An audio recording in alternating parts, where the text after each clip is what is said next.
Anitha from Mettupalayam. இன்னைக்கு வந்து செம சூப்பரான ஒரு குடல் கிரேவி. ஆக்சுவலி குடல் பார்த்தீங்கன்னா நல்லா வேக வச்சிருக்கேன் குக்கரில்.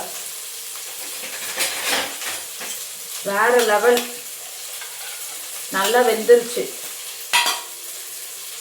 ஸோ இப்போ சின்ன வெங்காயம் கொஞ்சம் வதக்கிட்டு இருக்கேன். ஆல்ரெடி பார்த்தீங்கன்னா இப்போ தான் இஞ்சி பூண்டு பேஸ்ட் வந்து அடித்தேன். ஆக்சுவலி நான் இந்த மாதிரி ஒரு டப்பாவில் ஸ்டோர் பண்ணி வச்சுக்குவேன்.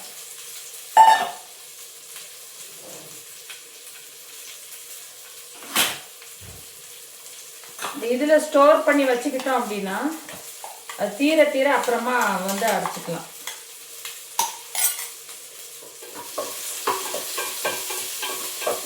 வெங்காயம் நல்லா வதங்கிட்டு இருக்கு. இப்போ நம்ம கொஞ்சம் இஞ்சி பூண்டு பேஸ்ட் போட்டுடலாம்.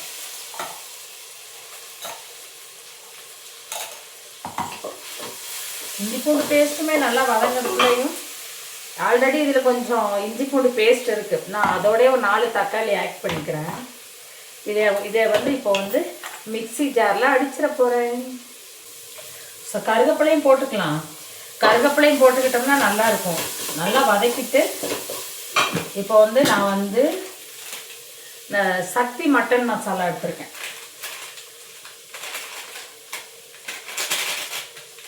இது உண்மையில வேற லெவல்ல இருக்கும் இந்த மசாலா.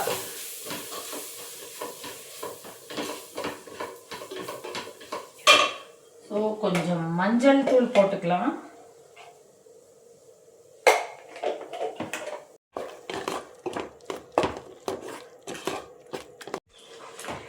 கெஸ்ட் வேற இன்னைக்கு கம்மி. ஸோ அதனால கொஞ்சம் பெரிய பாத்திரத்தில் வச்சுட்டேன். இது நல்லா வதங்கும்போது இந்த குடல் தண்ணி கொஞ்சம் மிக்ஸ் பண்ணிட்டு வச்சுக்கலாம். நான் நைட்டு இந்த சப்பாத்தி தோசை இந்த மாதிரிலாம் சாப்பிட்டுட்டு இருந்தேன். எனக்கு தூக்கம் இல்லாமல் இருந்துச்சு.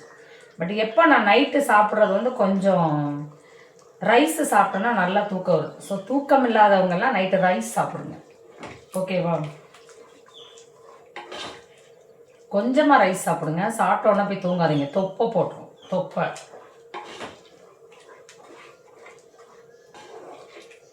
பார்த்தீங்கன்னா நல்லா அந்த கிரேவி நல்ல திக்னஸாக மிக்ஸ் ஆயிடுச்சு.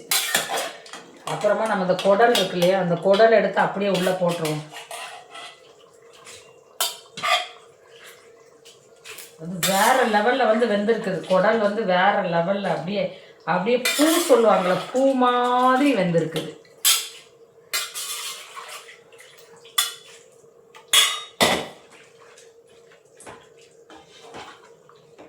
மசால் கொதிக்கும் போது கொஞ்சம் கொத்தமல்லியும் போட்டுக்கிட்டோம்னு வைங்களேன், அந்த கலர் நல்லா மிக்சடாக வரும்.